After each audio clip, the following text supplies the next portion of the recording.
Hello everyone, আসসালামু আলাইকুম। সবাই কেমন আছেন? আশা করি অনেক ভালো আছেন, সুস্থ আছেন। তো আজকে রান্না করব, বেগুন ভাজি করব, মুরগির মাংস রান্না করব, আর হচ্ছে পোলাও রান্না করব। এখানে দুপট চাল ধুয়ে পানি ঝরিয়ে রেখেছি, আর বেগুনটাও ধুয়ে পরিষ্কার করে নিয়েছি। এরপর এর মধ্যে স্বাদ মতো লবণ দিয়ে দেব, মরিচের গুঁড়ো দিয়ে দেব, সামান্য হলুদের গুঁড়ো দিয়ে দেব, তারপর ধনিয়ার গুঁড়া আর হচ্ছে জিরার গুঁড়ো দিয়ে দেবো, একেবারেই পরিমাণে কম দিব। এরপর একটু রসুন পেস্ট দিয়ে নেব। সব ময় মশলা দিয়ে বেগুন ভাজি করলে বেগুনটা খেতে কিন্তু খুব ভালো লাগে। যারা দেন তারা তো জানেনই, আর যারা দেন না তারা অবশ্যই একবার দিয়ে ট্রাই করবেন, খুবই মজা হয়। তো চালের গুঁড়ো দিয়ে আমি বেগুনটাকে মাখিয়ে 10 মিনিটের জন্য রেখে দিয়েছি। এখন এটাকে ভেজে নেব।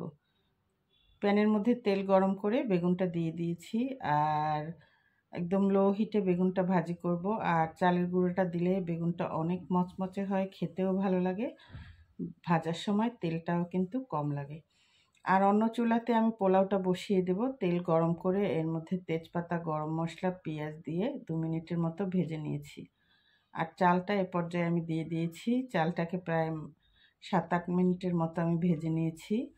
চালটা যদি ভাজা ভালো হয় তাহলে কিন্তু পোলাওটা অনেক ঝরঝরে হয়, আর খেতেও ভালো লাগে, সুন্দর একটা স্মেল বের হয়। তো চালটা যখন ভাজতে ভাজতে একদম পটপট করবে, মানে পটপট করে শব্দ আসবে, তখন আমি এর মধ্যে পানি দিয়ে দেব পরিমাণ মতো। তো পানিটা দিয়ে দিয়েছি। এখন এর মধ্যে স্বাদ মতো লবণ দেব, আর হচ্ছে 1 চামচের মতো আদা দিয়ে নেব, আর কাঁচামরিচ দেব।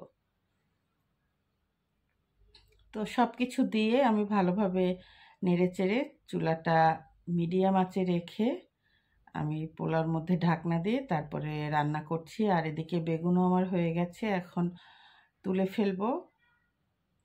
তো বাকিটাও ভেজে নিচ্ছি এরকম করে।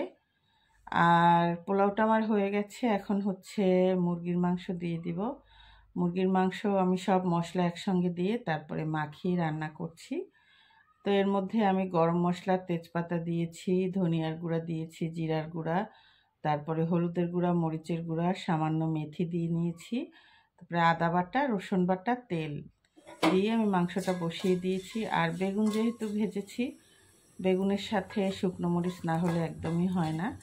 যারা ঝাল লাভাররা আছেন তারা অবশ্যই বেগুনের সাথে এরকম মরিচ ভেজে তারপরে খান।